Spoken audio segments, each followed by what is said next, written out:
All right. We are making sure that we got the sound situation working. We're still working on it because obviously there's a lot of changes that are happening with different companies in the world. But what's cracking, people? It's your baby mama's favorite cousin T-Taw. And today we have a wonderful, wonderful conversation prepared for you. Stopping through today will be none other than the Honorable Pimp God himself. But before I bring him to the stage, what I want to do is set up the conversation that we're having today. Now, this conversation is very important. It's a conversation that a lot of men, myself included, wish that someone senior would have had with them at a younger age. And as I go through this particular introduction, you'll start to see what I mean when I say that it's important where a man derives his validation. And so for this particular introduction, I want to take you back. I want to take you back in time. I want to take you back to my formative years. Okay. Salute to those who have made their way to the chat before we really get into it. Shout out to Kenneth Young. What's poppin', twin? Greetings to you, masters of the game. Absolutely. Shout out to you, Tristan Fitness. What's poppin', twin? Absolutely. Salute to you, Pharaoh. What's good with it? What's poppin', twin? What's happening, Tom PG? Salute to you. RM1300, greetings. I purchased a bundle a week ago, but haven't. Oh yeah. We'll make sure that we get the emails out to you. Those are packaged fresh and will be delivered with impeccable quality. So don't you worry about that. Salute to you, Iceberg 1230. Salute Pastor ASP, cousin T. Warren B. Will we ever cover getting into the shadow world? Absolutely. All those are to come. Salute to you. What's poppin', twin? Why do I call myself your baby mama's favorite cousin? Because I am. Salute to none other than I'll be a player for life. So where's my wife? Ron Wills. Greetings to Master T-Taw and the Honorable Pimp God. Absolutely. Salute to you. What's poppin', twin? Mogul philosopher. Now, before we really get into this particular conversation, which is going to be a deep conversation, because of course, Pimp Jeezy has a lot of experience in the realm of validation. But like I said, I want to set this up and set the stage for this conversation by going back into my formative years to an event that was pivotal for me in terms of my knowledge base, my wisdom base, and my experience with this particular conversation. It's very, very personal to me. And that's why I know this is going to be a key moment in some man's development. Okay. So growing up, I've already talked about the ritual in my culture about, parents lining up the kids on the way out to school and putting Vaseline on our faces and then speaking an affirmation into us. Now, this is, from preschool, kindergarten, and grade school. They would line us up. They would put Vaseline on our faces, which we now know is just an anointing. And they would speak this affirmation to us. Don't embarrass the family. Don't embarrass yourself, and make me proud. Every morning. Don't embarrass the family. Don't embarrass yourself, and make me proud. So fast forward. As a high school student, I was an honor student. Okay, I was top 5 out of 700 in my class. Right, captain of the academic decathlon team. For those who know, the most decorated academic decathlete in school's history. Actually, I was the recipient of the Harvard Book Prize. You can go ahead and Google what that is. I had a full scholarship to a top 10 Ivy League school. Basically, I enjoyed the challenges and accomplishments of scholastic pursuits and sports. And a ritual that I practice after every successful campaign, every award show, every talent competition was to rush home and present my trophy or medals to my mother. And I would wait for 4 words that completed this circle of my performance. I'm proud of you. Okay. That was until one day, after an exciting win over a rival school, I'd made it home wearing the spoils of my victory, ready to complete my circle. When, upon displaying these prizes to my mother, I was met with an indifference that was foreign. She was on the phone, engaged in what life presents to adults without fail, that being paying bills, right? With a nod and a wave, I was dismissed so that the actual important matters could be no doubt addressed. I walked my teenage self into my room and quietly closed the door behind me. I sat on my twin size bed and stared in silence, still wearing my medals. In that moment, a question came into my mind that marked the beginning of the departure of my innocence. Even my inner voice felt as if it had begun maturing and felt distinguished as it resonated within me. In that moment, I asked myself, who do you do all this for? Do you do it for her, meaning my mother? Do you do it for them, the teachers, the classmates, the teammates? And audience, for a brief moment of reflection, I had to search within myself for that answer. And my response was an affirmation that was the basis for my internal drive to achieve to this day. For those who are listening, I'm going to spoil it for you. My response to myself in that moment in high school, when my inner self asked me, am I doing all of this for? Was that I do it for me.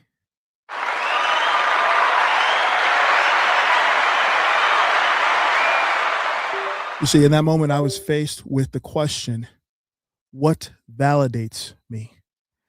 For my formative years, that was my mother's praise, my mother's appreciation, my mother's acknowledgement of my accomplishments.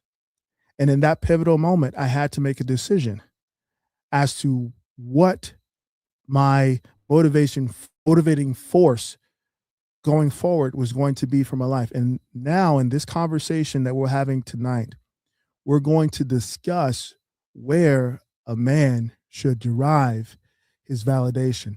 And so, with that in mind, let's bring up the Honorable Pimp God himself to the stage. You know it's all out here for me.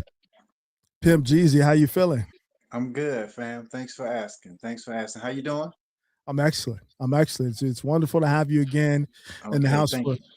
another wonderful conversation. Yeah, And you know, in our lives, we have these moments that we're faced with a decision. We're faced with, hopefully, we're faced with the moment of reflection and introspection. right. Let me start this off by asking you this: have you, of course, but have you? Can you recall um, a moment in your development where you had to answer this question? Where does your validation come from? That's an interesting thing that you asked that because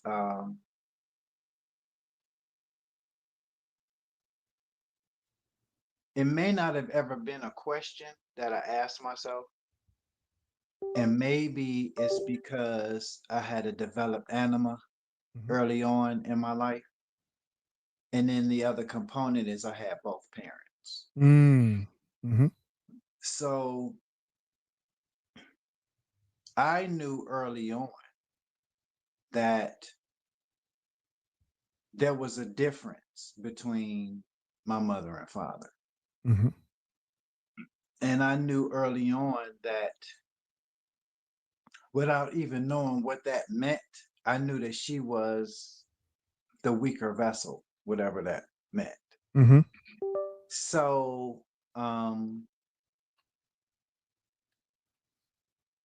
I knew that I was a male. Right. So I think early on, I always had a sense that men and women are not the same, and that men,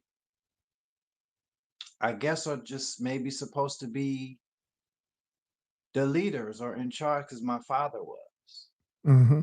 And then I identified that because I saw it every day in the house. Mm-hmm. So I think for me, um, the realization of the difference between me and my mother and my father and my grandfather and my grandmother, my great grandfather and great grandmother, I knew that there was a hierarchy to it to an extent. Mm. And my family was like a subtle gynocracy, Okay. um, because the men were definitely in a leadership role and position, um, but still haven't been cultivated in this society and environment. Right. Um, some components, of course, of feminism and womanism and stuff would creep into, the family dynamic. But there, for most of my life, though, there was always just a respect and reverence for roles. Mm. And I think that maybe because I grew up in an environment where roles were pretty much defined, um, I identified with the role where the men led. So maybe that's would be in my case, Mm-hmm. a difference for me is I would say. Very good. Very good. Now, in terms of when I say validation, and let's just so that we can have clarification. Mhm. When I say validation, I set up the scenario of achievement Yeah. and drive. Mhm. What motivates a person in particular? We're talking about men tonight. What motivates men to achieve? Motivates men to accomplish great things? What pushes us forward? What sets the standard and the bar for our performance? That's what I Mhm. mean when I say validation. Now, I understand, and I want to share this understanding, obviously, with the audience tonight in terms of that reward, that sense of accomplishment as validation. Mhm. However, in the scenario that I posed in the intro to this conversation, I was faced with choosing where that validation came from. Should I continue to derive validation from my mother, who was the female figure in my life at that time? Right. Was that going to be the path and ultimately lead me to seeking validation from a female source? Mhm. See, and that's really where I want to make sure we cover in this particular conversation, in particular, because we deal with men from different cultural backgrounds. We deal with men from many different familial backgrounds, Mhm. single parents, single mothers in particular. Sure. And when we search for uh, relationships that are familiar to us, most men are going to seek out a woman who has that potential to feel that role of matriarch, to feel that role of you know um, mother who is going to nurture and is going to placate our ego, who is going to offer us the validation or the patting on the head for Right. the things that we accomplish. That is that is a source of complexity, and Yeah, that's it is. also a source a source of unhealed. I don't want to say trauma, but arrested development. And trauma too, because actually were supposed to have that. Mhm, um, you know, it took two to make you, mhm. and you know, one of the principles, you know, universal laws is polarity. You know what I'm saying? The yin and the yang, and so I would say trauma too. I would agree that there's a trauma component to that too when you didn't have that. You know. Right, and that's not to say that we should avoid traumas, No. because especially in systems that follow a rites of passage, you are literally put out in the wilderness, and you're expected to hunt, eat or be eaten, Yeah. and to bring back the spoils of a successful initiation to the village, to the tribe, Right. as the validation of your arrival into manhood. So I Yeah. agree. I agree, and I appreciate what you're saying in terms of um, the presence of trauma in a young man's development. Yeah. So, shout out to Joe Blast. We appreciate that gratitude for this mansion. Absolutely, absolutely, and shout out to Pharaoh, where he says, "I realize that when a man gets a certain age, we are no longer cute, thus having to seek validation outside." Now, my Yeah. uh, my situation, my developmental milestone is what I was presenting earlier. In Yeah. that moment, the inner voice I can definitely attribute to my stepdad, Hmm. because even though there were times where he wasn't there because he was working multiple shifts, double shifts and Yeah. things of that nature. When he was there, he tried to instill in us, myself and my older brother, the value of being a man and standing on your merit, standing Hmm. on your merit, not Yeah. using your merit as a source of validation. And to have received that lesson and to internalize it and reflect on it and have that be, that moment of clarity Hmm. and asking myself, who do you do this for? Yeah. I think a lot of men can benefit from taking a look at their own situation. Hmm. Why did you buy that car?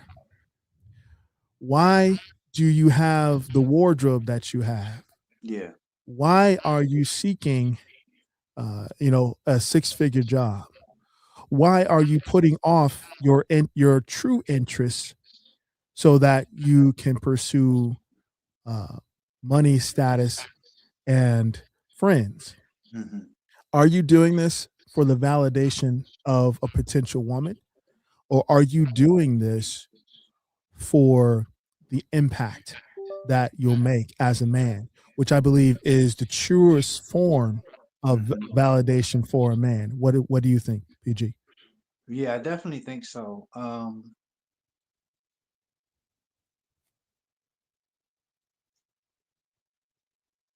Whatever is lacking in a man, for good or bad, a woman is wired to intrinsically perceive that, Mm. for good or bad. Mhm. Women don't look at men, they look in them. Very true. Very true. Step there. So it's important that this thing called inner work by men be done to make sure that they're the source of their validation, because men at the highest level should look within themselves for validation, and and also understand that being content is more important than being happy or taking up the responsibility of making a woman happy, Mm-hmm. because women's happiness is fleeting. So if a man develops content within himself, he's content, um, which is not the same thing as complacent, but Mm-hmm. just, he has a sense of contentment. Um, then that's a strong foundation um, to build on with respect to women, Right. because you don't want to sign up for an impossible task. A woman's happiness is a mission impossible. Yes, indeed. Yeah. And it also diminishes your role in the relationship. Mm. Trying to Yeah. make her happy. Yeah, that diminishes your role. You're the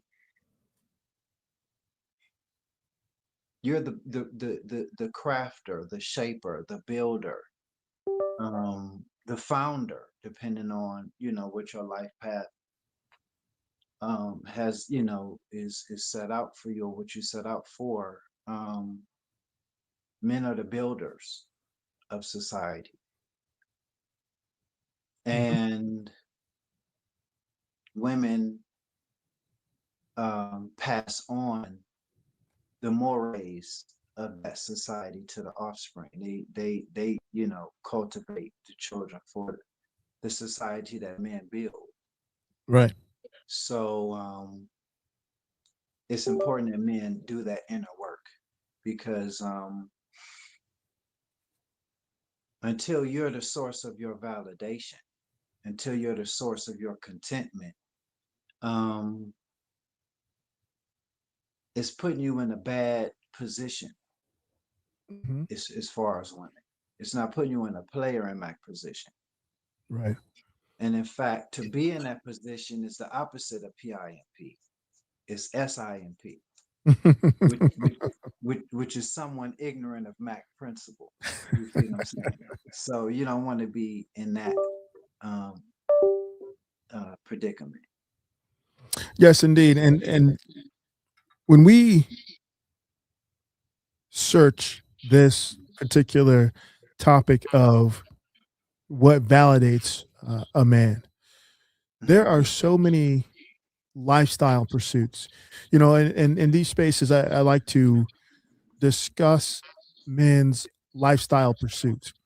Okay. What are the things that drive him beyond, the desire for the company of a beautiful woman? Let's not be dismissive of the value and the beauty and the essence of the presence of a woman. We Mhm. absolutely, positively, and totally love women for all of the things that they bring that are positive and dynamic Mhm. and that show us who we are in terms of that reflection. Mhm. And Yeah. we have pursuits beyond that of the company of a woman. Mhm. We pursue our talents. I like to use the acronym a man's having his cash value, cash, CASH, his commodifiable attributes, skills, and habits, right? Yeah. What are your attributes? Meaning, what are the points of your character? Are you a leader? Are you a builder? Mhm. Are you a financier? Are you a Right. fundraiser? Yeah. Right? Are you a creative? Are you a motivator? Right? Are you someone who can look at a scenario? You know when you read certain books and you talk to a mature person, when you're talking to a mature man, right? Especially a tradesman, Mm-hmm. and he wants to show you something that he knows that the average person can't see. We'll just say a general contractor, right? For example, if you've ever had a conversation with a more mature and experienced general contractor, Mm-hmm. he'll say, "Look at that house right there. What do you see?" Right. Right? And the response will reveal the level of depth and knowledge that a person has. The average person will say, "Wow, I see a mansion," or "I see a farmhouse," or "I see a townhouse." A plumber will see Mm-hmm. the soffit. They'll see the inbound. They'll see the sewer line. They'll see all of those things that make up the plumbing work. A carpenter will see the woodwork. He'll see the molding. He'll see all of the slight imbalances and how the house was measured and what the floor plan looked like. A Right. mason will see the stonework and notice the bricks, how they were laid, and the mortar in between the lines and things of that nature. Right. What you see is a reflection of who you are, not just from the perspective of a man looking at a woman, but in terms of a man pursuing greatness, a man pursuing excellence, a man pursuing his mission. When Right. you look at something, when you look towards an objective, what do you see?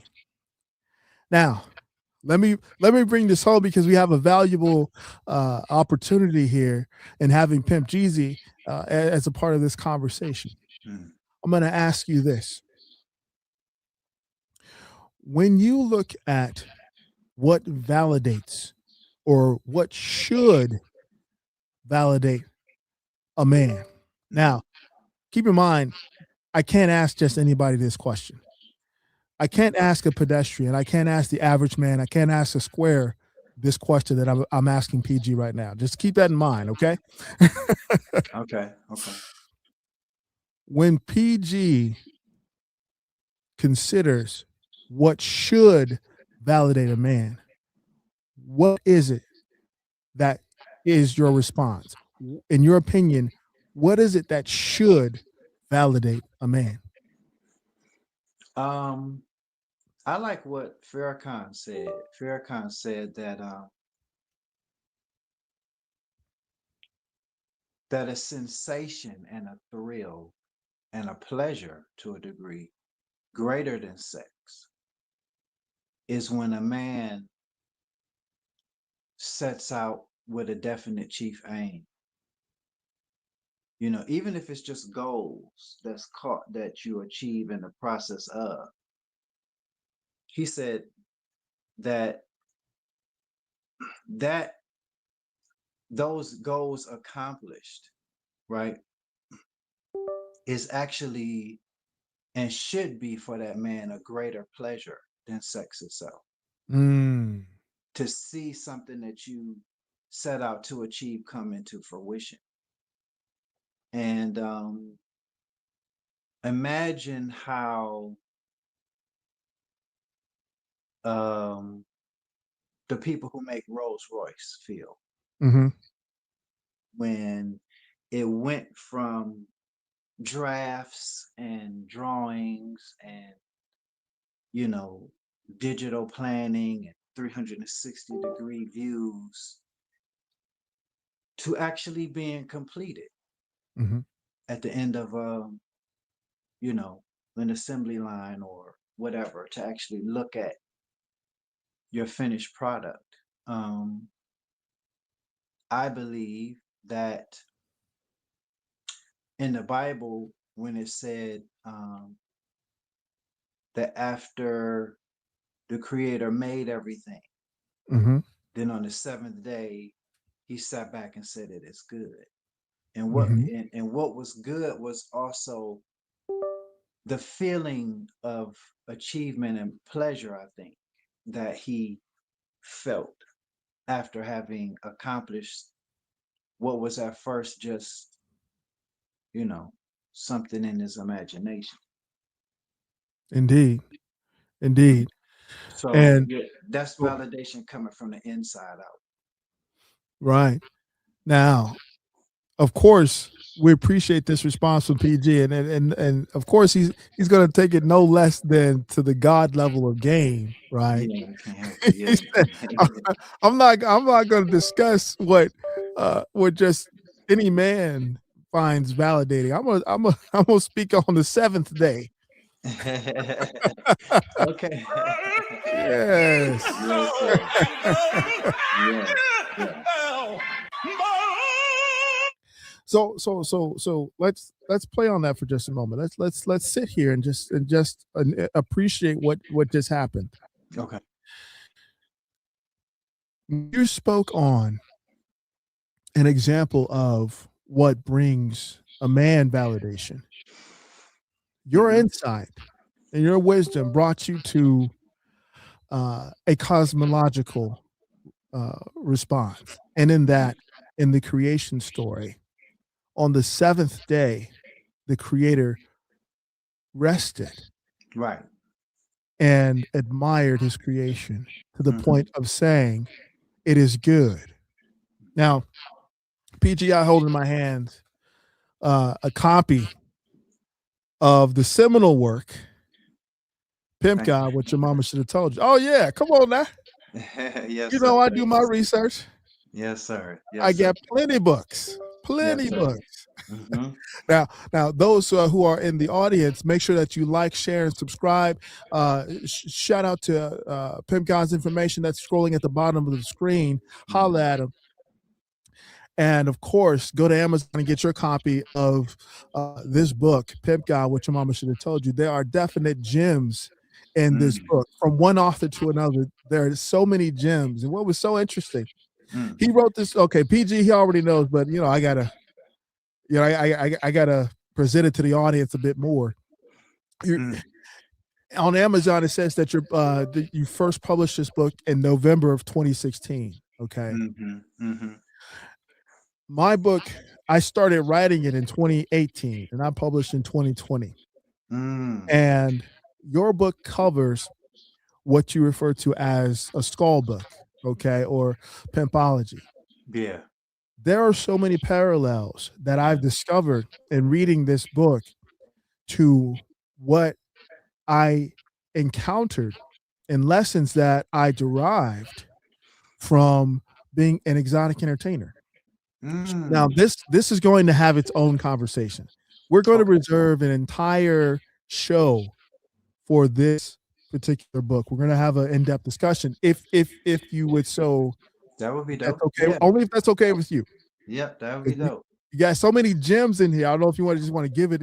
You know, we'll discuss the points that we go over from this. But Okay. anybody who doesn't have your copy, go ahead and get your copy of this. But right now, Appreciate I it. want to focus on page 74. Okay. Now, on page 74, you are talking about uh, the difference between Mm, the wives of husbands and what wives uh, talk about with their husband, mhm, honeydew lists, complaints, and things of that nature. Whereas pros and mistresses, they hear the husband's innermost problems and secrets. You know what I refer to that as? I had a conversation with player OG himself, Ron Wills, about the space of purity. And so when I read this part of your book, mm, that space of purity came to mind when you mm, mentioned that the pros and the mistresses hear the innermost problems and secrets of the married man. Yeah. And so, just to tie that back into the conversation here about validation, there are many sides to what can validate a man. Yep. Just hearing him and Yep.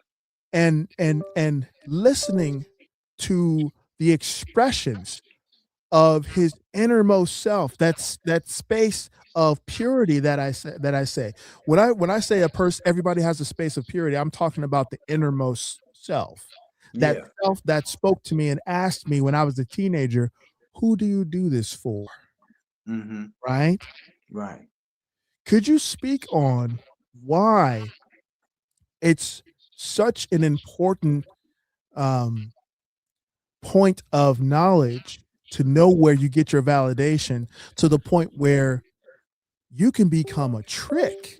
You can be placed into a trick bag if you don't know that, much to the point where you will be willing to pay a pro just to sit and witness you express that space of purity. How about it? Yeah. If a woman is the battery in your back, um, then a woman is the source of um your power. Mm, And if she's the source of your power, she can also be the one that takes it away. speak on that. And that's where a lot of men fall into serious issues with women, is they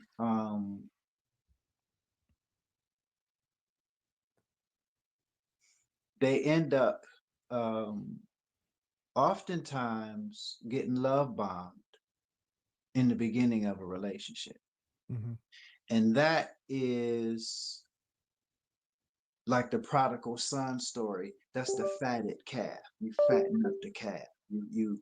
And that's what she does. She builds you up. Mm, And eventually got you feeling like you on cloud nine. But the reason she got you up there, right, mm, is, you know, so that she can bring you down at any particular moment that she decides to. And a lot of times, the very thing that a woman used to build you up is the very things that she attacks later, mhm. to bring you down. And so I would much rather a woman know better than to choose me, Mm, than to choose me under the guise of the typical game that she plays on the average man. I want her to be able to look at me and in me and be able to tell, oh, that's not going to work, right.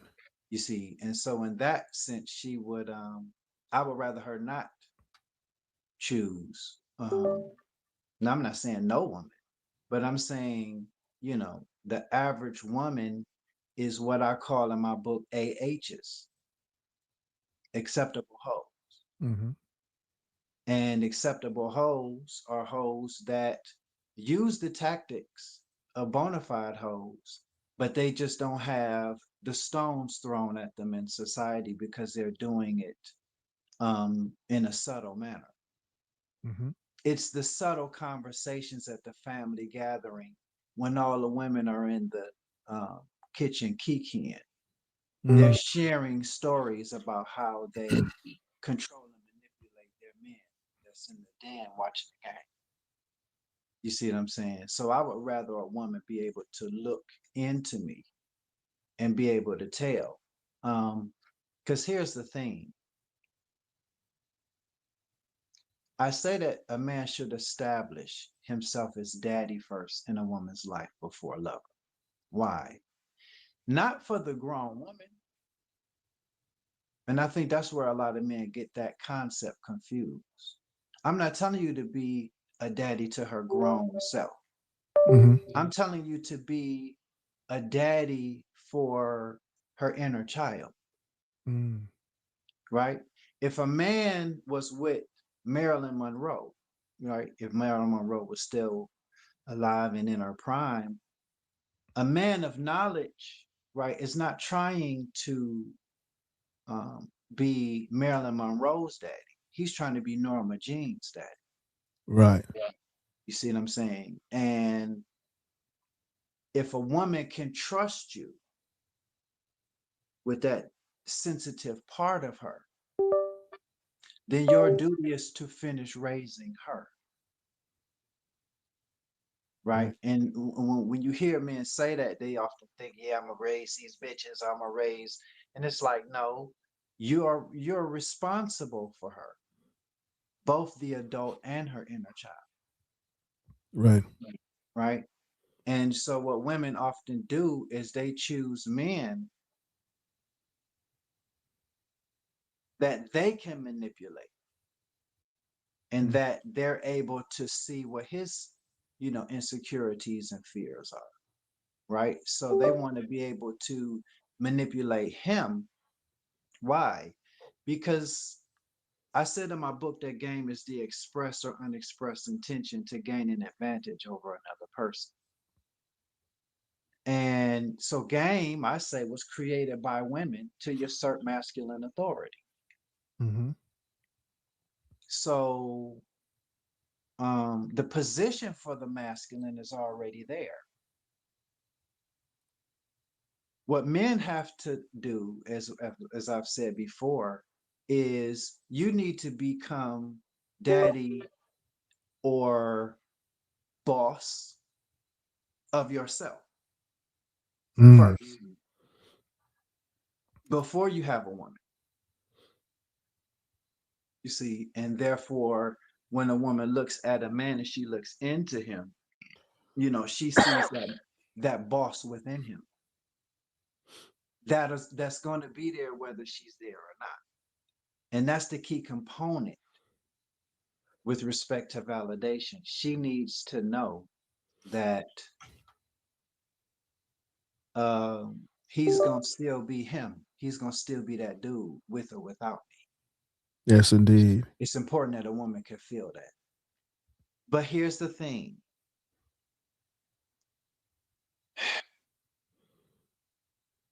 You have to build yourself from the inside out in terms of your self-image and the ideas that you have about your capabilities. More so than not building yourself from the inside out. And then you posture. Mm. You try to sell that you're the boss and that you're the this. And women can see through that. They can see past it. Right. No, absolutely. That dude will be a perfect candidate to be a trick, especially if you got resources. Because at the beginning of the relationship, she'll play along. Mm-hmm. Yes, daddy. Okay, dad, whatever it is. But in truth, once a woman peeps your weakness, she's going to test it. Mm. And if it proves to be what she thought, then pretty much game over, to be honest with you. Mm. Women leave relationships mentally and emotionally first. Not Mm-hmm. physically. They leave mentally and emotionally first because they're emotional beings. So boss, leader, pimp, authority, whatever word you like, that has to be established within yourself. Mm-hmm. Right? And once it's established within yourself, then right, what she'll be able to see in your actions and in your moves is that's valid. She could see that in your life that that's a valid thing. So 360 full circle. Listen. So basically, PG just said, when a man discovers his internal source of validation, a woman will acknowledge that you are valid. All right. yeah. All right. Shout out to Jay. J 5 times with the fin says salute PG. Now, these are amazing conversations and extremely valuable. And hopefully everybody is like, sharing, and subscribing, not only to this channel, but to Pimp Jeezy's channel, and blessing him via the Cash App that's flashing at the bottom of the screen. But I want to take this further because PG made a very, very insightful point. Of course, he made an insightful point when he mentioned becoming boss of yourself first. Yeah. Now, a part of the captioning for this conversation had to do with bros before 304s, right? Mhm. And when we say bros before 304 or 304s, what are bros? And I'm asking that rhetorically at first. When we talk about what your bros are, Mhm. you're your first bro, Yeah. okay? In PG's case, he had a father figure in his life, another bro, right? The men, mentors, coaches, uh, comrades, your contemporaries that Mhm. you discover along the way of your path of masculine mastery. Those are your bros. Those who contribute to your development. Right. Those are your bros, and they have to come before the 304s. Yeah. When we look at a coaching client's past, because please believe, we like to get to the heart of an issue. When a Mhm. coaching client brings us a scenario or a challenge that they're facing, Mhm. we start to ask questions. What is your relationship with sex? What is your spiritual path? What were you raised? What are some cultural sort of stigmas that you may have developed over a period of time? Because all of these questions lead back to the central sort of theme of tonight's conversation. Where do you derive your validation? Because that source can either be profitable or poisonous. Mhm. And PG made a wonderful point when he mentioned that women search for weakness in men. Mhm. And let's be clear to the audience. A woman can have the best intention in the Mhm. world. Yeah. She can come from a wonderful background. She can be educated. She can be creative. She can be nurturing, especially the nurturing women. Let's be clear. Mhm. Nurturing women are the most ruthless Mm. because she has to make sure that you are able to fulfill that role of provider and protector. So, especially the submissive, nurturing woman will test your gangster. She will Yeah, test she to will. make sure that those vulnerable spots that you've revealed to her over time Mhm. are simply uh, contained to the experiences that you're uh, willing to share with her and not Mhm. some blind spot that you have. You see? Mhm. You see how Right. we don't demonize women. We No. we use their presence to promote your power. I'm gonna let that sit for 2 seconds. Yeah. We as coaches use the presence of women to promote your power as a man. How do we do that? How do we use the presence of a woman in a man's life to promote the man's power? Well, we have to understand what power means. Mhm. Power is the ability to perform, to create reality. And as PG would say, to convince others of the reality that you wish to exist, Mhm. right? That's power. Yeah. And so when we talk about using a woman to promote your power, you do not derive your validation from the woman. You put her in a position to witness your power and that the way that you express your power. Mhm. And in essence, she becomes your cheerleader. Right. In essence, she proves that you are already valid, as PG already brought forth. Mm-hmm. And so these are the points that we really, really want to drive home to the men who are listening, because we know that you are or have been in a space to which you wanted to impress a woman, Mhm. right? Let me ask you this. I already know the answer, but PG, have you ever wanted to impress a woman? Sure. I mean, as a young man, I mean, I remember like um classic scenario, dudes at the basketball court, you know, and if some fine chicks come and they watching, oh boy, you know what I'm Mm-hmm. saying? It's you know, and that's the nature of a man, is to show his alpha. I mean, that's so to speak, or his prowess, or Mm-hmm. um and that type of thing. So yeah, I mean, there are times when when I was green and young, you naturally might do something to impress a chick. You know, if you got a girlfriend, getting some, maybe somebody's used jewelry so you could give her a ring. You know what I mean? Just little young stuff, you know what I mean? Or whatever the case may be. And at that time, that's okay. Mm. The Bible says, when I was a child, I spake as a child, I understood as a child. Mm-hmm. But when I matured, I put away childish things. And so, um,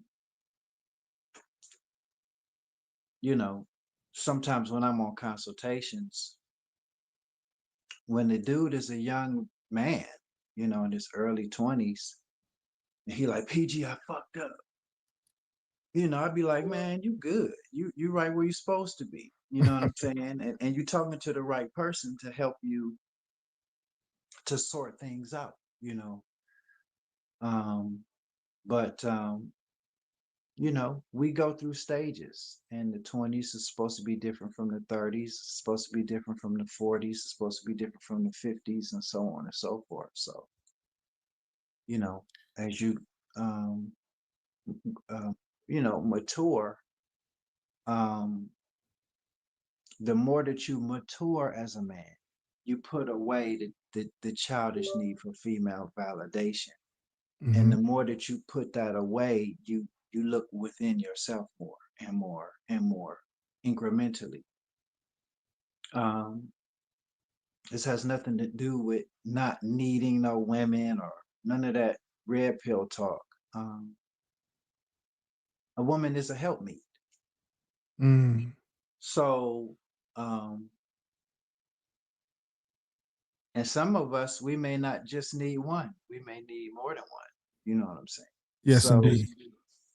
um, so it's not that you don't need them, but here's an exercise though. Mm-hmm.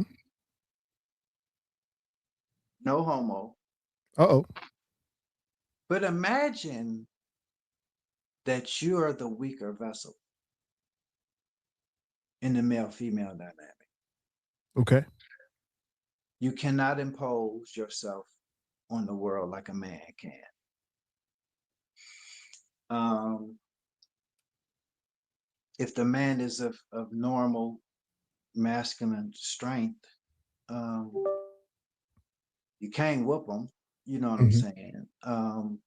If you were a woman, you feel, you definitely feel your fragileness Mm-hmm. in society. Even if you strong and independent, you can feel your fragileness within society. Mm-hmm. And as a woman, um, you need to know that the man that you choose can handle himself Mm-hmm. and also protect and provide for the nest, because women are nesters. Right. So they that's you would naturally want to be sure that the man that you've chosen can handle himself and handle you in a sense, which really means handle himself, even in a relationship, Mm-hmm. because more than your tactics with respect to your woman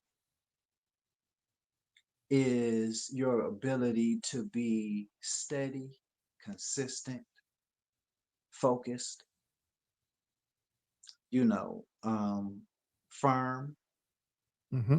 um, also firm, and but also should be able to show that you have affection. Mm. But if you were a woman, how else would you know that your man is him? Lest you, what we call, play certain games, the pullback method. Right. See if you thirsty for her, you scratching for her when she pulls back a little bit. Mm-hmm. Um, or are you too cool? Like, hey, whatever, it ain't nothing. If you too cool, that could put her off too. And in that respect, that's the wrong thing. You have to have a balance, not an even balance, but a balance between firm and affection. Mm-hmm. And when it comes to female nature, I say the scales can't be balanced. Firm has to be a little bit higher in Yes. the scale than affection, you know. And so to me, that's the recipe. Yeah. No, equality is a myth. Let's be clear Yeah. about it. So of course, everybody make sure that you like, subscribe, and forward this conversation to someone that can benefit from this pimping. You know it's all out here for people. Yes, indeed. So, of course, PG has dropped some more gems that we have to unpack just a moment. When he talked about putting yourself, for the gentleman, putting yourself in the mindset of someone who is weaker than, who is the weaker vessel, Yeah. that made me think about one of the many conversations that the late Patrice O'Neill, who's now an ancestor, rest in power, would have on his various shows. Now, this one scenario, he said that one of the things that piss women off the most Hmm. is the fact that nature shows them how much of the weaker vessel that they are. For example, even just when they have a natural bodily function, when they have to pee, nature shows them how weak they are because they have to sit to pee. Okay. It Hmm. only, of course, Patrice O'Neill, only he can, something up that was so brutally honest and obvious, Yeah. right? So, of course, when everything shows a woman that she is the weaker vessel, there's a mentality that a savvy woman needs to adopt. Hmm. And that mentality has to include ensuring that the man that she's chosen is strong enough, is capable enough, is competent enough, is Yeah. mentally has the mental fortitude of the type of leader that's capable of bringing them through challenges. But PG also mentioned something, and of course, I'm going to reference his work, Pimp God, what your mama should have told you. On Mhm. page 58, Mm. okay, look, this is not a quiz for PG, right? He knows this back and forward. This is for the audience. On Okay. page 58, he says this: men must learn to follow pimping and rationing out the D to their woman rather than going all in. He says pimps like hoes make sure they get paid to fuck. Now, when I read this as a former stripper, Mhm. I said, we do too. Yep. That's Okay. right. That's right. But this is something that I promote in my book when I reference the levels of the D. And this is something that a lesson that I have to go over with younger men who want to know what are the moves that I can put on a woman to make her fall in love with me. How can I pleasure her to the point of losing control? I want her to levitate off the bed. And I said, no, you don't. You don't want to do that Mm. because similar to what PG mentioned in his book, is something that I always say because the highest level that I say of D, for those who have their copy of the seduction scriptures, is what I call demon D. And demon D is the type of uh, pipe, the type of combination of your prowess and the expression of your erotic power Mhm.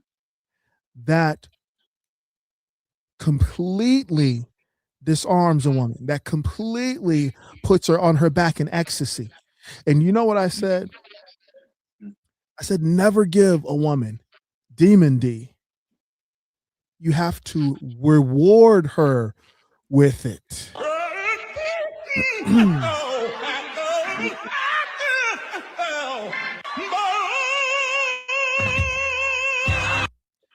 Now, like I said, we got to dedicate an entire conversation just to breaking down, Pimp God, what your mama should have told you.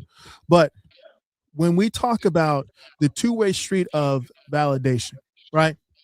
The woman doesn't outwardly validate a man who has chosen her and put her in the position of first lady or put her in a position of ride or die. Mhm. She has promoted herself and she is looking to receive the validation of his presence, the Mhm. validation of his protection, the validation of his provision, Mhm. and then the validation of his intimacy. You see, Right.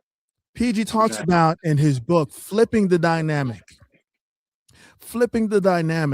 of a man chasing a woman, or chasing a woman's affection, Mhm. putting Yeah. her in a position to whereas she is seeking, she is chasing, she is pursuing your affection because she knows that once she receives it, it's real. PG, what are your thoughts on that? What are your thoughts on why it's important that a woman pursue your affection? In my book, Pimp God, I made a statement that pimps always feel that it's in the best man's interest that the woman have at least a slightly higher perception of him than she does herself. Mm-hmm. And so, just in conversation, just in game that you give her, just in um, the way that you calm her. Mm-hmm. A man's presence should calm a woman, Mm. right? Because women do know and feel that they're the weaker vessel. But then you add to that the fact that they're emotional beings. Right. So one of the things that a man has to be in a woman's life is an anchor. Mm-hmm. Not just the sail or the captain, but he has to be an anchor. And train, I'm not relating this to women in a negative sense. I'm talking more about something else. Mm-hmm. But trained horses attached to a carriage, Mm-hmm. right, are ready to go. Mm-hmm. Only thing they need is a driver. Right. And the masculine principle represents that position, that which guides the horses and thereby the carriage. Mm-hmm. The horses in this scenario represent emotion, which is the component that governs women. And of course, the carriage itself represents the body or the relationship itself. And you Mm-hmm. can also take the same carriage example on an individual basis, that men have a lower nature. Um, and what make Pimp so cold is that, like the trained horses, the pimp has trained his own lower nature. Mm-hmm. Therefore, it becomes something that a woman can't use Mm. to manipulate him because his horses are trained. And that's a phrase that they used to say back in the day: hold your horses, hold your horses. So, my point is, on an individual level, you got the body, which is the carriage, you got the horses, which is testosterone and masculine drive and ambition. And then you got the driver. You need to be a well driven um, um, situation before you get with a woman. Mm-hmm. You see what I'm saying? You need to already exemplify in your life a well run carriage. Mm-hmm. So when a woman joins you, she sits in the seat next to you as you guide the horses. She's joining what you already are in pursuit of, Right. right? The problem comes in when you don't have control over your lower nature. You're leading with your wallet and not your light. And she becomes the source of your validation and motivation. Right. And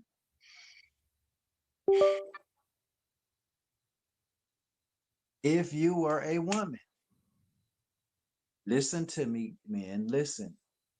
Could you feel safe with a man that's not self regulated? Mm.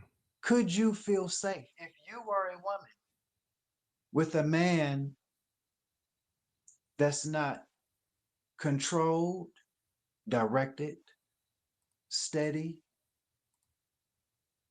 focused, intentional? See what I'm saying? See, before she comes and sits up in that seat next to you in your carriage, even more than her, you know why she's sitting there. Right. And part of the relationship is you showing her how she can make what you do easier, um, for you, and even help you in what you're doing. But you have to already know how she's going to be able to help you. And men, when you deal with women, you have to be intentional, and I think we need to grow past this,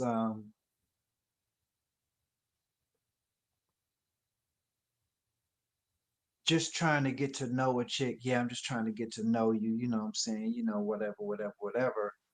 We need to stop seeing ourselves as the ones who are putting in the application for employment. Mm-hmm.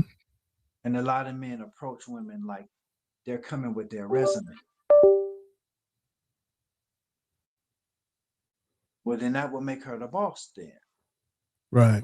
Trying to If you put, qualify. yeah, you're trying to qualify. She needs to be shown, um, how to be what you need her to be in your life. And she don't know that. Even if she was good at it with her husband, in your purpose and in your consciousness, she got to get acclimated to that. And then you show her how you can utilize her assets. Sometimes a woman's asset is her beauty and her femininity, or her, personality. Mm. Sometimes a woman can really, she just got a charisma, and people like her. People Right. gravitate towards her of all races. She's the type of chick that,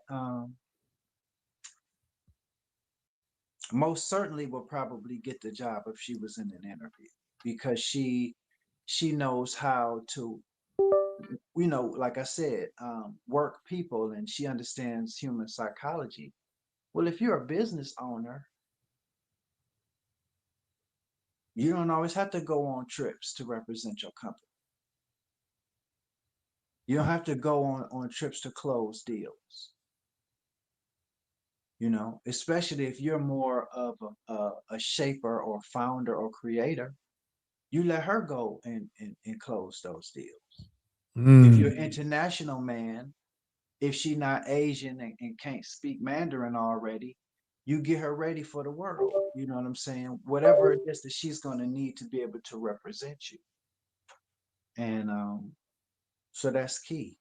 It's her sitting next to you in your carriage, and you already know how you need her to assist you in what you're doing before she gets in that seat.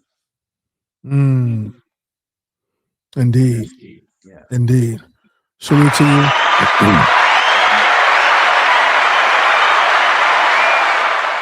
Salute to you for dropping all of that. Salute to the chat. Salute to everybody who is liking, subscribing, and forwarding this ism to those who you know can definitely benefit from. PG's just dropped so many gems. I'm just trying to keep up, man. Listen, the part where you mentioned when we took it to the place where younger men try to impress, Yeah. what it means to impress someone versus validate. Those are two wings on the same bird. The Hmm. need to try to impress someone, Yeah. and the need for their validation. Those are two wings on the same bird. It behooves those who are listening to know and to understand what your drivers are. Are you driven to impress someone? Why are you driven to impress that person? I know it's tough, especially younger men, men under 30, men under 25. We understand. We Right. know that testosterone is kicking high, man, especially if you're an athlete, if you're in the gym, if you're used to receiving validation and praise from your peers, from teachers and members of your community, especially the women, and if you believe and this is something that is a whole other conversation in and of itself. If you believe that receiving play or receiving intimacy, receiving quasa is a Mhm. form of validation, you need to shift gears on that. You need to Yeah. change that framing, Mhm. okay? Because as PG brought out, that is certainly a type of manipulation. It can lead to a type of manipulation. When Pimp Jeezy spoke on a man mastering his lower self or Mhm. his lower nature, or um, dismissing the carrot of validation, Yeah. it, that's a 1-2 combo. Think about it. They say that a man has what, 15 to 17% more, or 17 times the amount of testosterone that a woman has. So you have all of that drive towards her physical beauty, being intimate with her, enjoying her in various aspects on that spectrum, in that space, Mhm. having to master that desire, to master that drive. That's just one part of it. But Mhm. on the other side, flipping what validates you from external to internal. So not only are you working to master your sex drive, but you are working to master what validates you. That's the 1-2 combo that is irresistible Mhm. to the type of woman who is looking for the type of man who's capable, the type of man who is a boss, the type of man who is him. Right.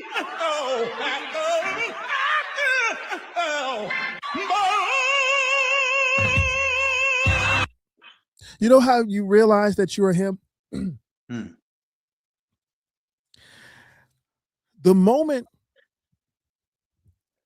when she is serving it up to you on a platter. Uh-oh. This ain't gonna go the way they think it's gonna go, PG. Okay. Here you go. The moment when you realize that you are him, Yeah. when you are the man, Mhm. when you are at the peak of your performance, Mhm. the peak of your development. Yeah. Now, keep in mind, there's always another peak. There's always a bigger play. There's always a Sure. bigger Sure. moment. However, Mhm. when you come into knowledge that you are the type of man who is capable of making things happen, when you are the type of man who is capable of putting everybody involved in the best position to win, Mhm. you recognize and you realize, this is the scary part. Mm, mm. Mm. You recognize Mhm. that you are the source. Mhm. You are the source, Mhm. not only of your validation, but you've become your presence, Mhm. your very time is the source of others' validation. Right. Yep. That is the moment that you recognize you are him. When Mhm. people pay to be in your presence, Right. when people pay for your wisdom, when people pay, and it doesn't necessarily have to be monetarily. Not that we rule that out. Holla at that cash app that's scrolling at the bottom of your screen. Shout out to the T-Talk Tabernacle. But when people are willing to pay attention, when people are willing to pay with their time, Mhm. when people are willing to pay with whatever it is that you request for you, for you, the essence of you, the elements of you, your wisdom, your experience, your skill sets, Mm-hmm. what you bring to a space, your energy. Mm-hmm. That is the moment that you realize that you are him. PG, I'm going to ask you this. This may get a little personal. Okay. When did you realize you were him?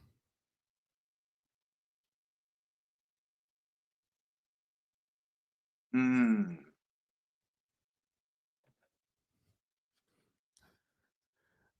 Take a few more seconds because I know this is gonna be a viral clip.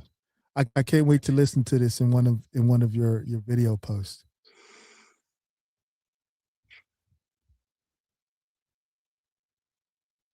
I think for me, what kept happening in my life is I've always been more of a quiet dude.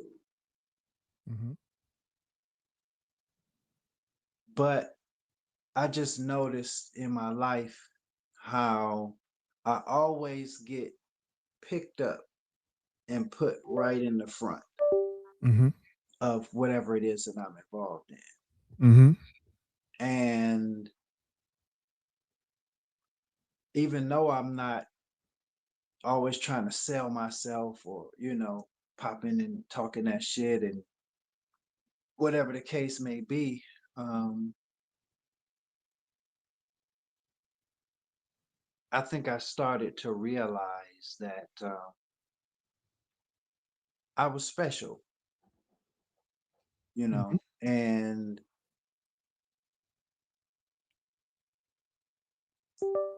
and also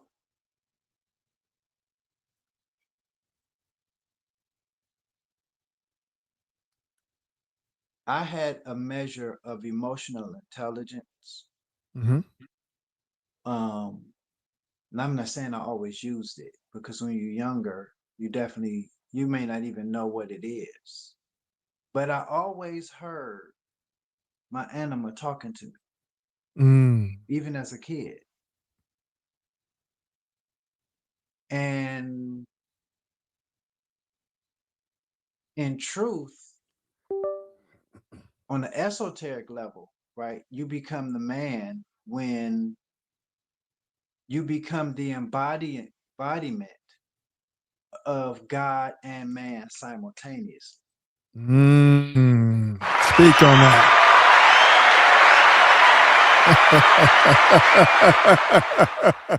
Hold on now. Yeah. Keep going. Hold on. Keep going. No.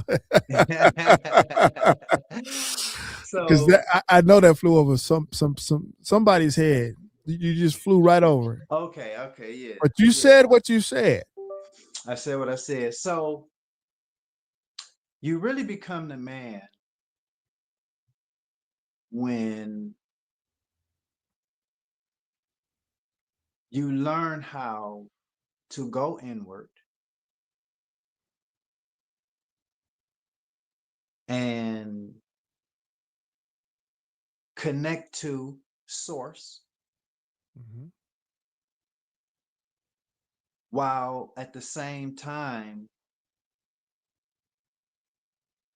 just being a man and a common man. But simultaneously, it's what you actually become the man when you realize what Carl Jung calls individuation Mm.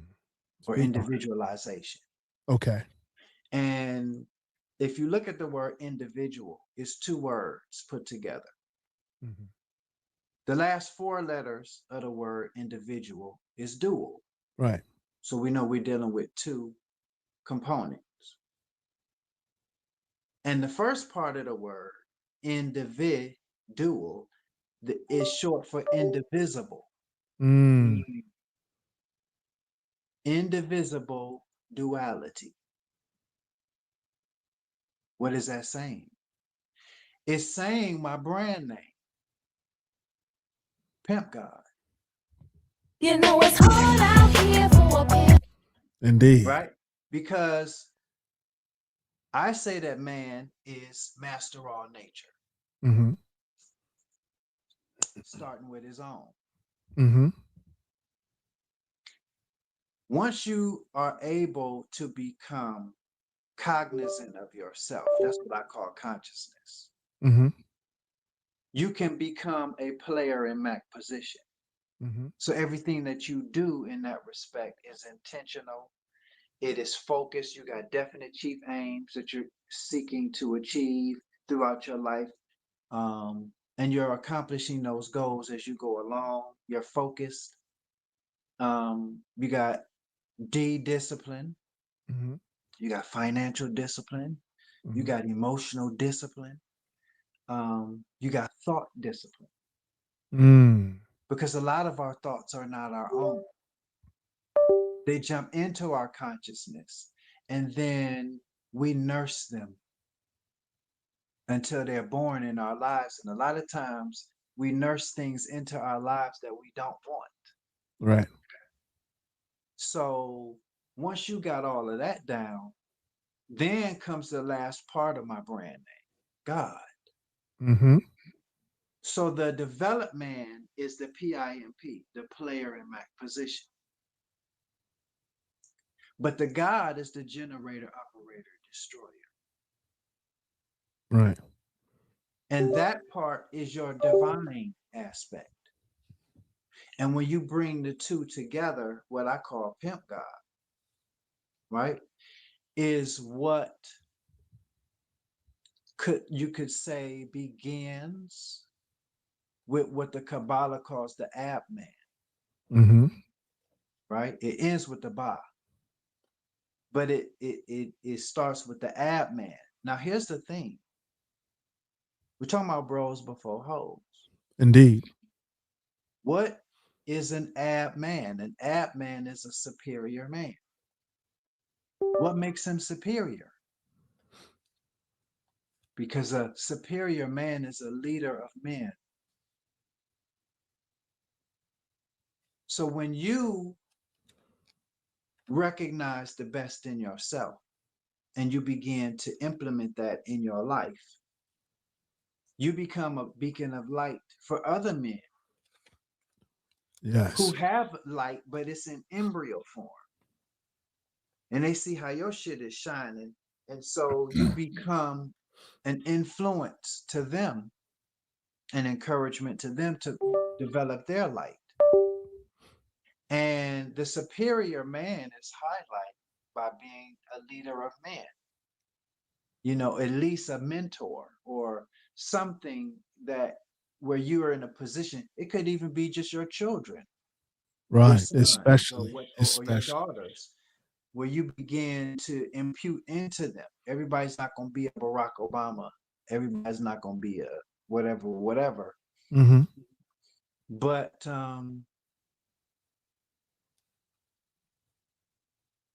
when you marry your absolute self with the lower self, right? Um, that's when you become the man. Now, here's the thing about becoming that dude or him or the man. This is the caveat of it. Everybody wants it, but not a lot of people want the responsibility that comes with Right. Speak on it. it. And so, if you have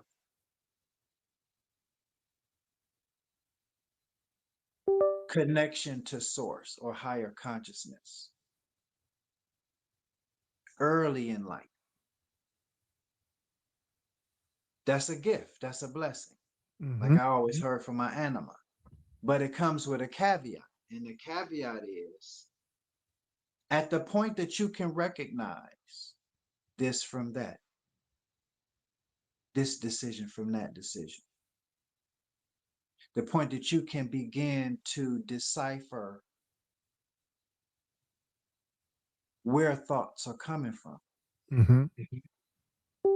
and distinguish what's yours and what is that, and you then become responsible spiritually Right. and karmically for yourself.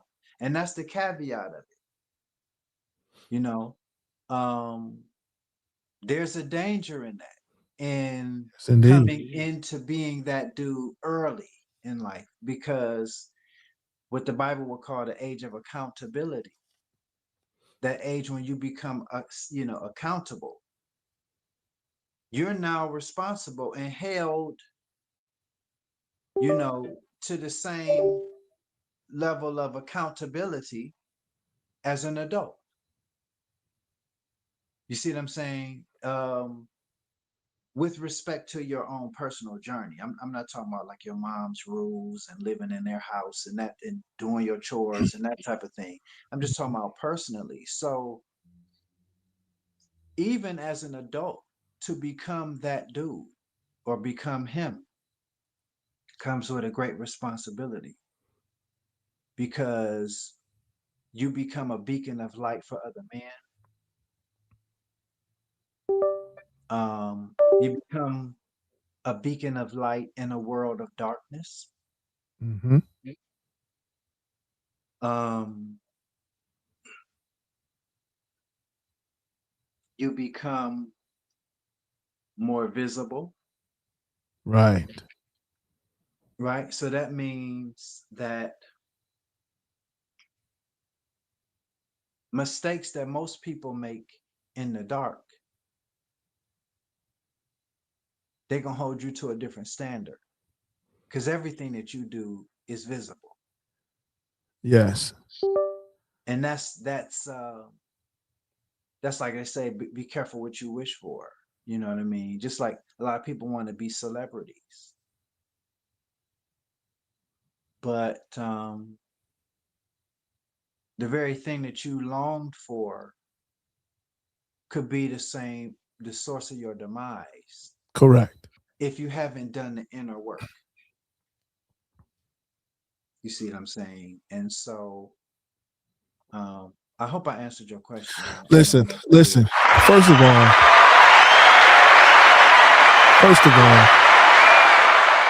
y'all don't listen. Most people who are within the sound of my voice, you may not know, or you may know more, you may recognize the level of ism that's being dropped right now. Make sure that you like, subscribe, and forward this information to someone that you know will benefit from this ism. Shout out to Charles Faulkner. Shout out to you. Yes, indeed. Let's take a moment to appreciate this book. I said we're not going through this book today.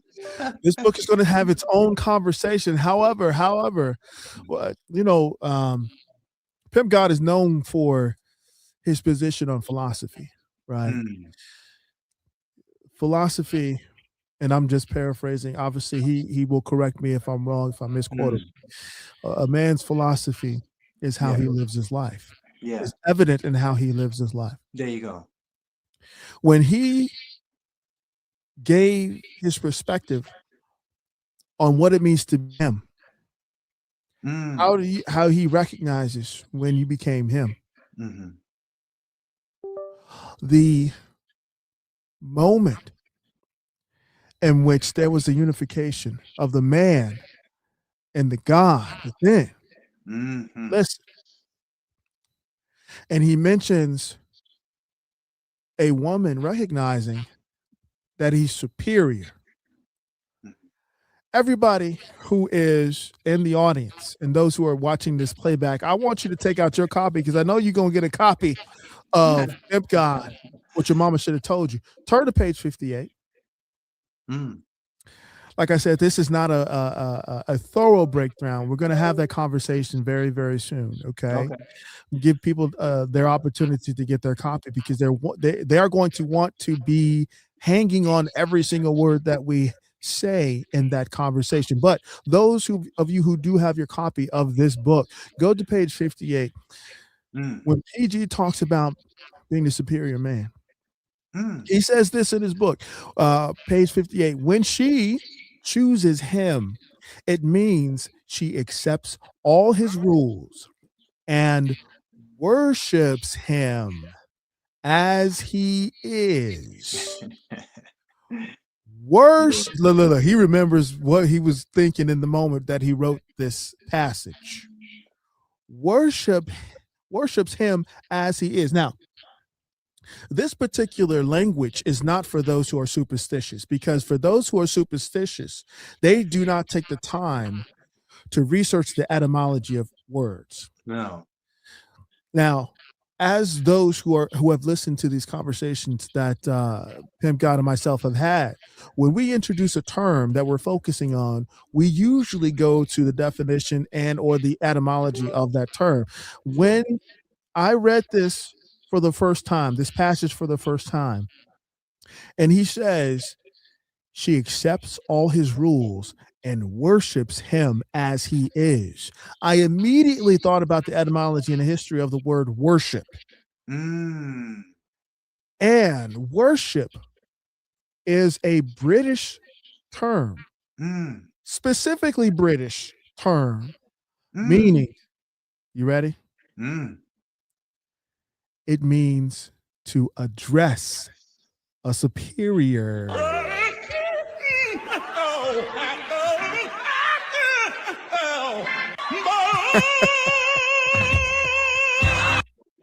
Listen, Yeah, I almost felt like doing a two-step, but anyway, go ahead. Yeah. you see, when we talk about the level of ism that comes forth from these conversations, people need to recognize, realize, and be thankful that these resources are available to them.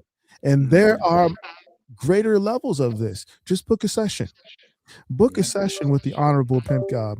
Book a session with yours truly, That's Cousin right. T, That's because the level of quality that we put into the works that we write and that we publish for the public go into how we focus on our coaching clients in those consultations. Mhm. All of our research, all of our knowledge, all of our wisdom sets, all of our skills go into those conversations that we're having with our coaching clients to address, to frame, to properly contextualize the situation that they may find themselves in, Yeah. no matter what stage of development that they are, where they are on their path of masculine mastery. Mhm. What we bring to this thing called game is a body of wisdom that cannot be found anywhere else. Mm. You see?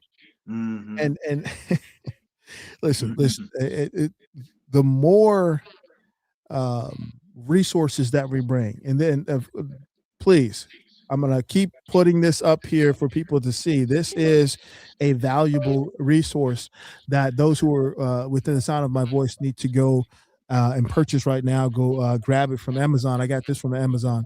Mm. But also subscribe to the Most Hated Patreon, right?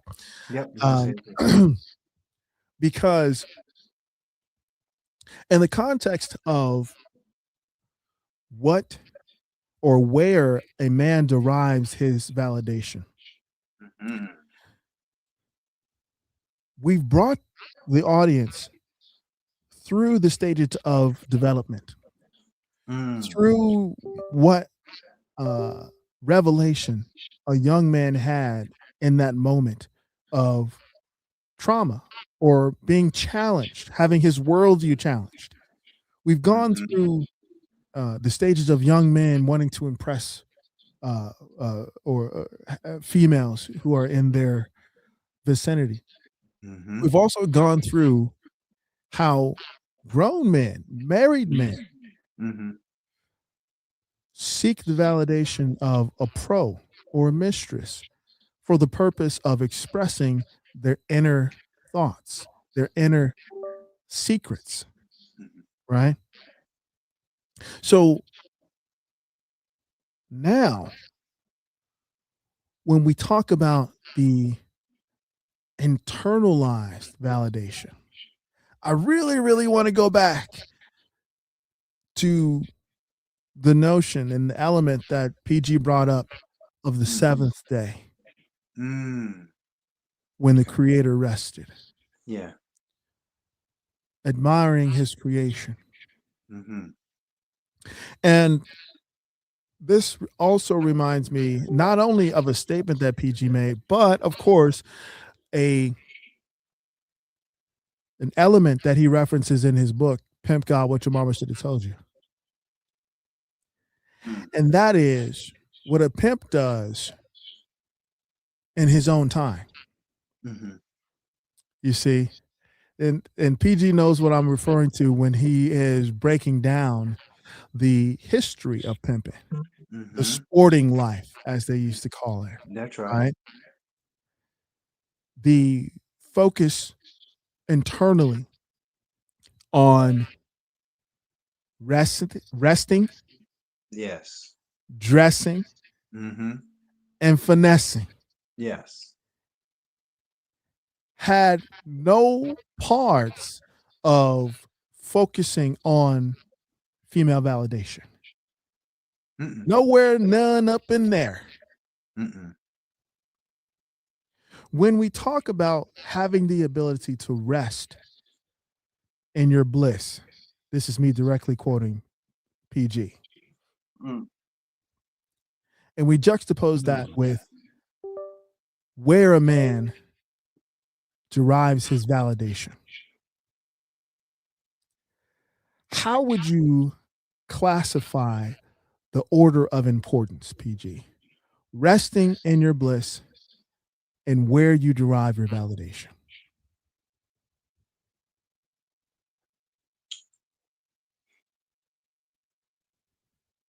Can you ask me that in a different way? Absolutely. I just want to make sure I understand the Because question. those are two different worlds, right? Yeah. Yeah. In terms of where one derives his validation, Okay. is that more important or less important than resting in his bliss?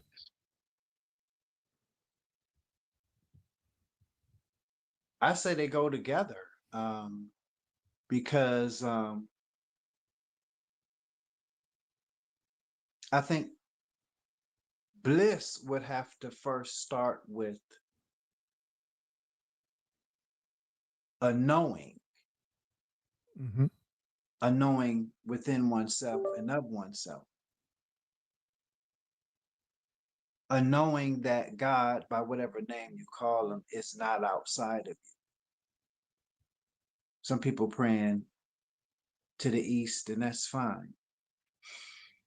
But you're not going to get closer to God than when you shut off the world and close your eyes and go inward. Mm-hmm. Some people will have a difficult time with that, but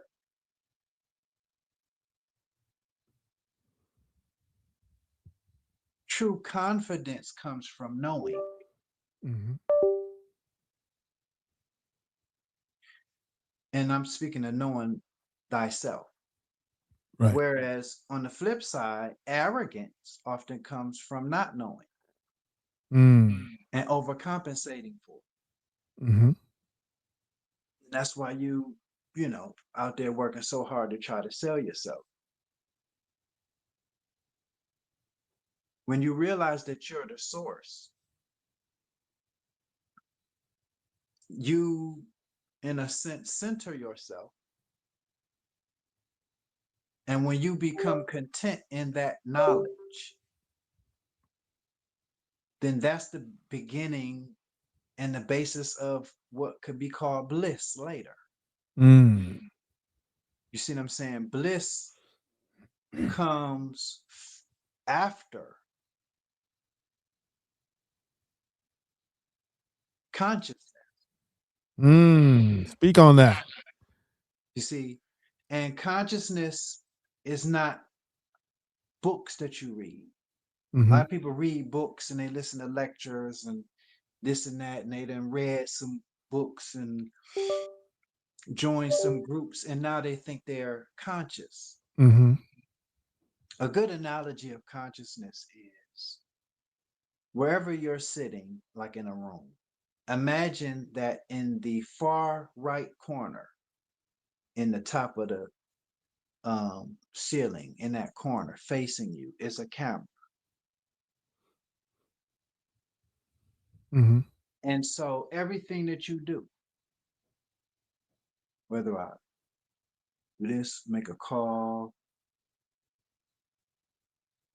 fuck with a broad, do a live,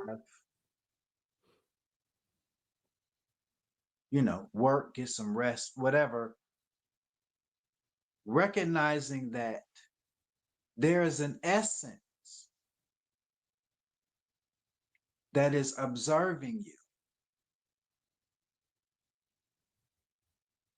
And when you recognize that that essence is also you, Mm.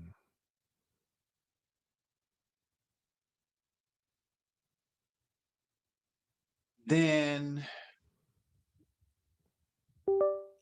you don't need outer validation, right? Because, okay, I was watching something today, it was talking about how close Michael B. Jordan is to his mom. Mm-hmm. They just had this close relationship. And that's fine.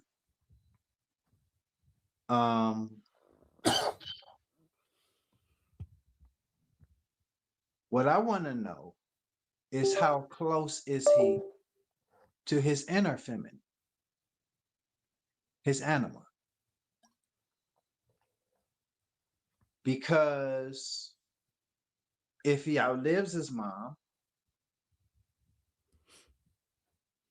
his anima's gonna still be there, trying to direct him in all important matters of his life.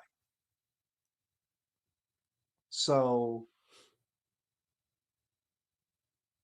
you are both physical and eternal at the same time. And when you know that and you live by that, right, you can have a certain confidence that other people might call arrogant. Because I've been called that. I've had women say, Warren, you got a God complex. Or Warren, you ain't all that. Or, you know, um, I had a cousin from out of town one time tell me uh, our family went on a road trip and we went to visit family out of town. And one of my cousins said, she said, Warren, you're handsome. And my aunt said, girl, don't tell him that. It's just that gynocratic component. They always want to control what's going on in the minds of their men. Like, sort of like a slave master. But I remember I was having a conversation with my mother. And we were having a conversation. I don't know what we were talking about. But I told my mother, and I wasn't being disrespectful. I didn't have no negative tone or nothing like that. But I was just talking, and I just said, as kindly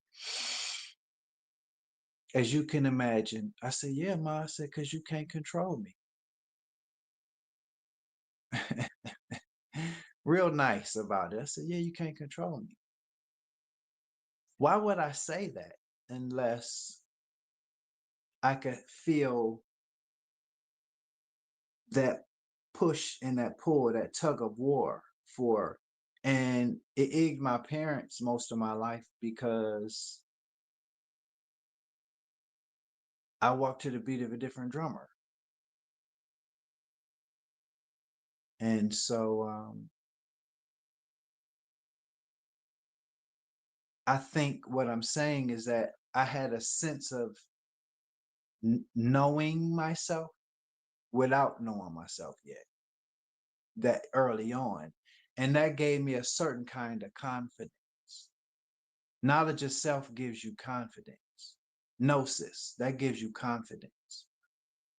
And the more confident you become, the less you have to posture, right? And overcompensate for what you don't know. The most important thing that a man can know is himself. And understand whatever religious book you read, or if you um, recognize the Buddha, or whatever your religious system is, at the highest level, you're only studying some aspect of yourself. And I'm not Indeed. talking about just your physical stuff. Dr. Strange said to the Sorcerer Supreme, there's no such thing as spirit. Mm. And then she pushed his astral body out of his physical body.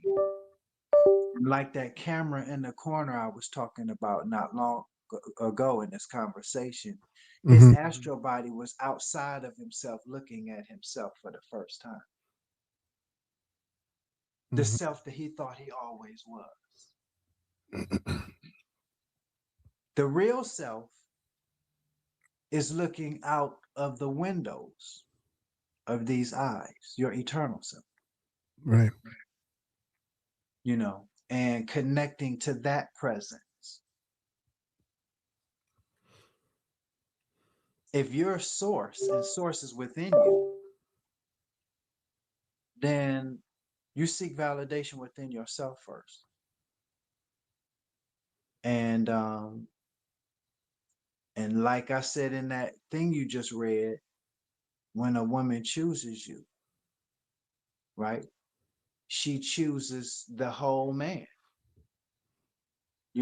and as he is, like I said, she chooses him as he is. And so that's why she becomes like that helpmate to you, because you've developed yourself from the inside out. And I hope I answered your question. Listen.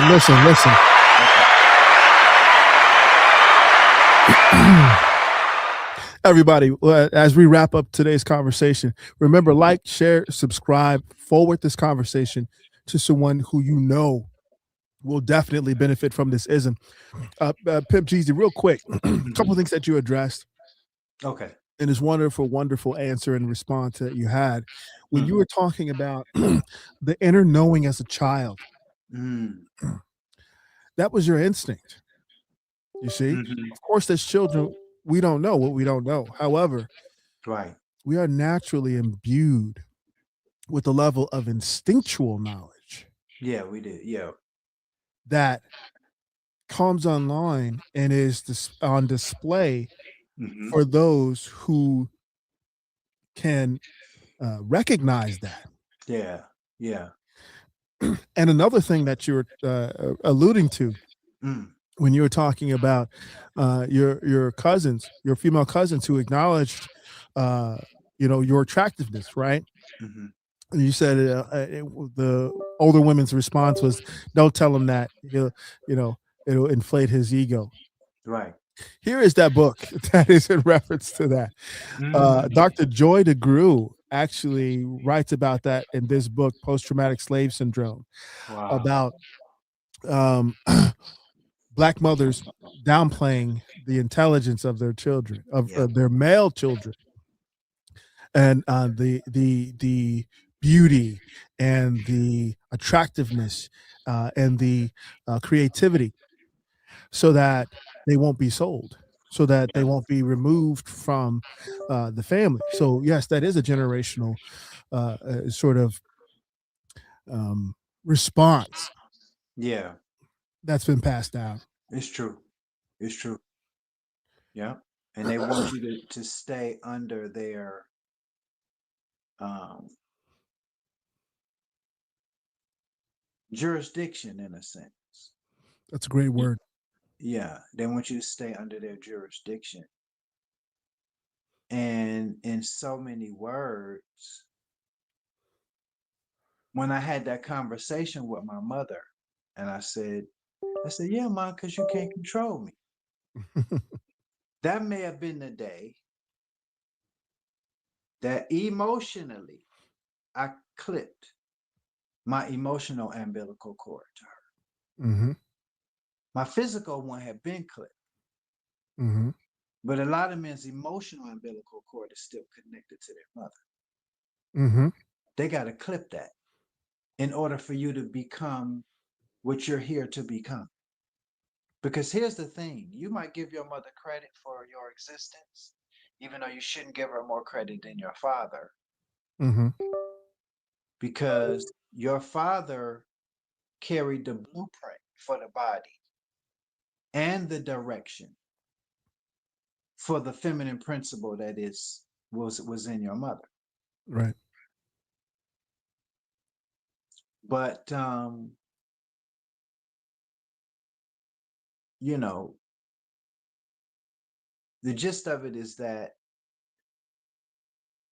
the more that you go inward and accept the responsibility that you're called to, which is first and foremost to be a leader in your own life,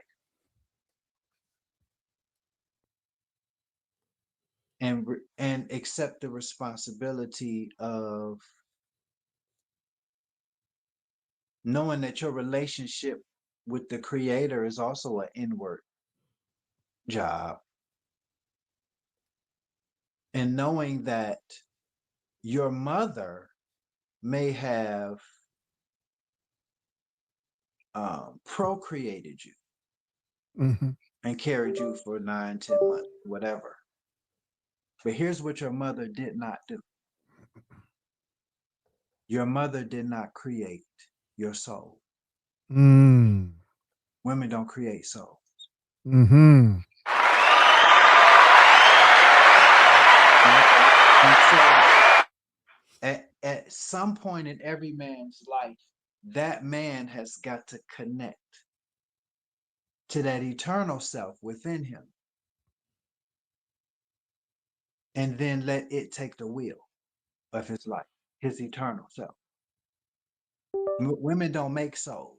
What I'm saying is, at some point, you got to clip the emotional umbilical cord between you and your mother so that you can become the man that you came here to become. Yes, indeed. And that is inner validation, right? As opposed to, seeking that outside of yourself. Absolutely. And with that, we appreciate everything that you have contributed to this evening's conversation. Everybody, remember to like, share, subscribe, holler at that cash app that's at the bottom of your screen. Go ahead and do yourself a favor. Grab 3 Both, yes, get both. BOF, both of them, Both, and there you and go. and go through these pages, because you have to understand and appreciate the level of intent that went into these books, the level of wisdom, the level of experience, Yeah. the level of learning from other mentors and gathering their skill sets and their wisdom reservoirs Mm-hmm. to provide these documents That's for the right. world. Okay. So we look forward to having another conversation with Pimp Jeezy. Listen. If you are fortunate enough, if the audience who are listening right now to this conversation is fortunate enough to be in the room when we break down Pimp Jeezy's seminal work, Pimp God, What Your Mama Should Have Told You, Mm. you better hope. You better hope that you are in attendance if you are able to be, because you're going to get a master class Yeah, I in look forward to it. masculine mastery. All right. Awesome. So Yes. with that, as we always say, this is your baby mama's favorite cousin T-Taw, on behalf of Pimp Jeezy and everybody who is involved. We always And say, go ahead. and your book can be gotten on Amazon too? Yes. Yes. Okay, done. Done. Amazon So and the website, right? and the website. So make sure you copy this too. You know Yes, what I'm saying? indeed. For sure. Yes, I'm sure indeed. most of your people already have it though. No Oh question. yeah. Oh yeah. And getting their autographed copies sent out to them as we speak from the website. So Also, if you want an autographed copy, I do have some. okay, see, there you go. So you There can you go. hit me up directly, and then I can autograph it directly to you and send it to you. Bam. So, yeah, There you go. I do got some copies. Yeah. That's it. Knowledge for the nation. Knowledge for Yes, the sir. nation. Yes, sir. As always, this is your man, Cousin T, aka the Alpha Wingman, saying stay sharp and mission focused. Later. Peace.